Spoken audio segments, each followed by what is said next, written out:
একবার বসি, উঠছে বসছে, ওই তো ওই তো ওই তো এই যে এইটাই পড়েছিল, সিঙ্গাপুর থেকে এনে দিয়েছিলাম। তুই ওই গ্যারেজের ছেলেটার সঙ্গে বাইকে ঘুরে বেড়াচ্ছিলি? হ্যাঁ। মারতাম ঠাসি এক থাপ্পড়, নেহাত গালে দাগ পড়ে যায় বলে মানলাম না। এমন ভাবে কথা বলছে মনে হচ্ছে যেন ব্রেকফাস্ট খাবে কিনা জিজ্ঞেস করছো।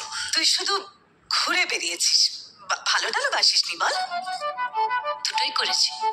এবার কিন্তু সত্যি মেরে দেবো, এ দাগ পড়ুক আর যাই হোক।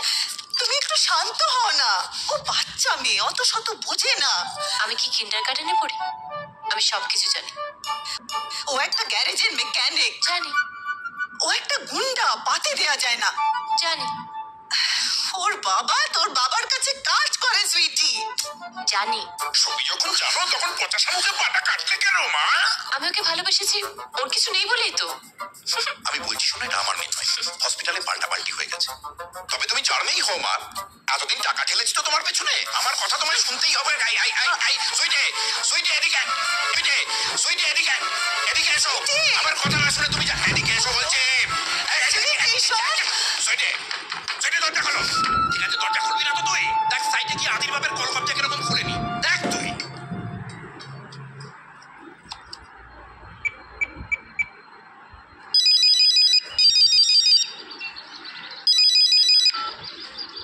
হ্যাঁ আদি, বাবা আমাদের ব্যাপারে সবকিছু জেনে গেছে আর প্রচন্ড রেগে সাইটের দিকে গেছে।